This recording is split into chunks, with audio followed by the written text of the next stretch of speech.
আসসালামু আলাইকুম। আশা করি সকলেই ভালো আছেন। প্রিয় চাকরি প্রত্যাশী ভাই ও বোনেরা, জনস্বাস্থ্য ইনস্টিটিউটের এই সার্কুলারে কিন্তু আবেদন চলমান। যারা এখনো আবেদন করেন নাই, আবেদন করতে পারেন। এটা কিন্তু আপনার স্বাস্থ্য বিভাগের একটা নিয়োগ সার্কুলার, পরিবার কল্যাণ মন্ত্রণালয়ের নিয়োগ সার্কুলার। তো সার্কুলারটা আপনারা দেখবেন শেষ পর্যন্ত। তাহলে এই সার্কুলারের বিস্তারিত আপনারা সকল কিছু জানতে পারবেন। এখানে বেশ কিছু পদসংখ্যা আছে।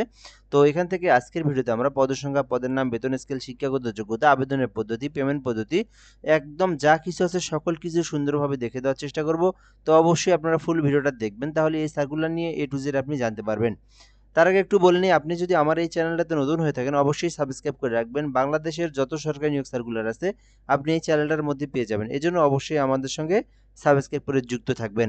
স্বাস্থ্য বিভাগ নিয়োগ বিজ্ঞপ্তি, এটা একটা স্বাস্থ্য ও পরিবার কল্যাণ মন্ত্রণালয়ের ৩ জুলাই ২০২৫ তারিখ খ্রিস্টাব্দের স্মারক নঙের ছাড়পত্রের প্রেক্ষিতে জনস্বাস্থ্য ইনস্টিটিউটের স্থায়ী রাজস্ব খাতভুক্ত সরাসরি নিয়োগযোগ্য নিম্ন ছকে বর্ণিত শূন্যপদসমূহে জনবল নিয়োগের লক্ষ্যে পদের পাশে বর্ণিত শর্তে বাংলাদেশের প্রকৃত নাগরিকদের নিকট হতে কেবলমাত্র অনলাইনে আবেদনের জন্য আহ্বান করা যাচ্ছে।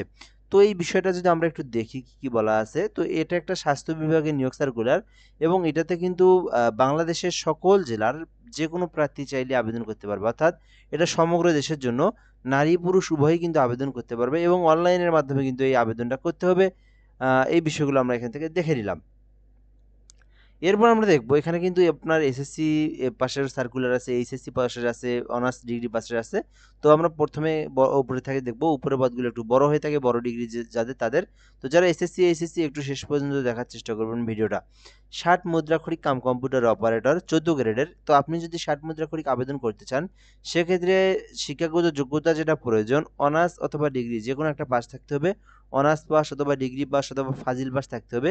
পাশাপাশি আপনাকে কিন্তু 60 মুদ্রাক্ষরিক যে কোনো জায়গা থেকে যদি আপনি ট্রেনিং করে থাকেন তবে কিন্তু আপনি এটাতে আবেদন করতে পারবেন। তো এই পদে কিন্তু ৩ জনকে নিয়োগ দেওয়া হবে। 60 মুদ্রাক্ষরিক কাম কম্পিউটার অপারেটর পদে ৩ জনকে নিয়োগ দেওয়া হবে। ২ নম্বর আছে সিনিয়র মেকানিক, একটি পদ আছে। তো আপনি যদি সিনিয়র মেকানিক পদে আবেদন করতে চান সেক্ষেত্রে অবশ্যই কোনো স্বীকৃতি বোর্ড হতে ইলেকট্রিক্যাল বা মেকানিক্যাল ট্রেডে উচ্চ মাধ্যমিক থাকতে হবে, অর্থাৎ এইচএসসি পাস থাকলে আপনারা সিনিয়র মেকানিক পদে আবেদন করতে পারবেন। এখানেও কিন্তু একটি পদ আছে। ৩ নম্বর আছে ড্রাইভার, ২টি পদ আছে ১৫ গ্রেডের। যারা ড্রাইভিং লাইসেন্স আছে যাদের তারা কিন্তু ড্রাইভিং পদে আবেদন করতে পারেন। কোনো স্বীকৃতি বোর্ড হতে জুনিয়র স্কুল সার্টিফিকেট, অর্থাৎ শুধুমাত্র অষ্টম শ্রেণী পাশের ইনফরমেশন থাকলে কিন্তু আপনি আবেদন করতে পারবেন। পাশাপাশি ড্রাইভিং চালানোর যে দক্ষতা সেই অভিজ্ঞতা থাকলে কিন্তু আপনি আবেদন করতে পারবেন। এরপরে ৪ নম্বর আছে লাইব্রেরিয়ান, একটি পদ আছে। এই লাইব্রেরিয়ানে যদি আপনি আবেদন করতে চান সেক্ষেত্রে উচ্চ মাধ্যমিক থাকতে হবে, অর্থাৎ এইচএসসি পাস করলে লাইব্রেরিয়ান পদে আপনি আবেদন করতে পারবেন। ১৬ গ্রেডের এখানে কিন্তু একটি পদ ফাঁকা আছে।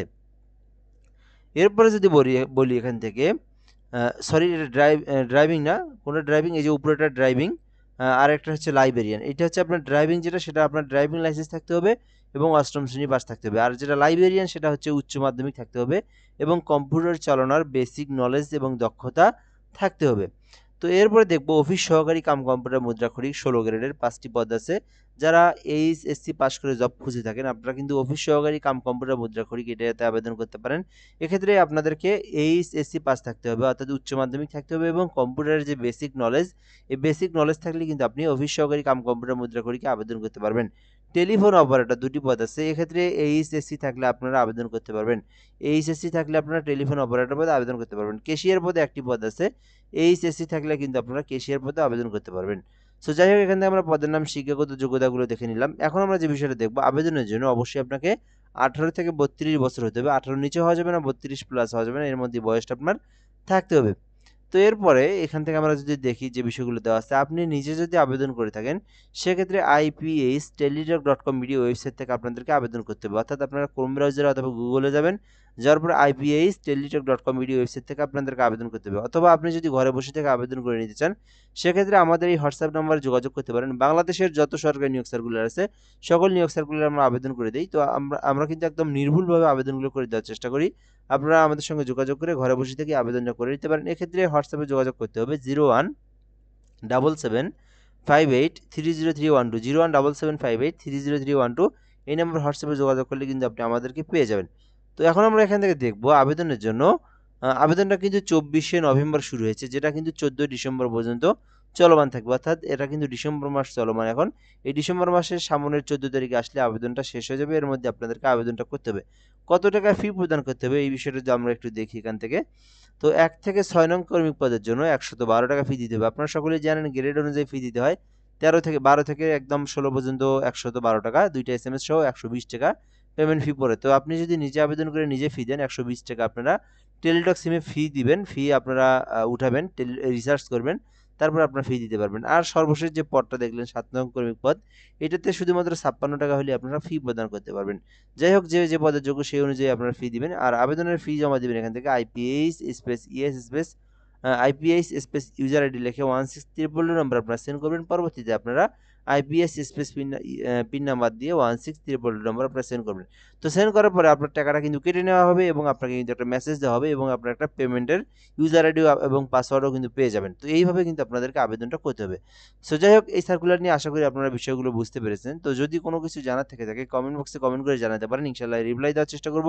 আর যারা আবেদন করবেন 12 তারিখের আগে আবেদনটা করবেন, সরি 14 তারিখের আগে আপনারা আবেদনটা করবেন। তো ভিডিওটা এ পর্যন্তই, ভালো থাকবেন, আসসালামু আলাইকুম।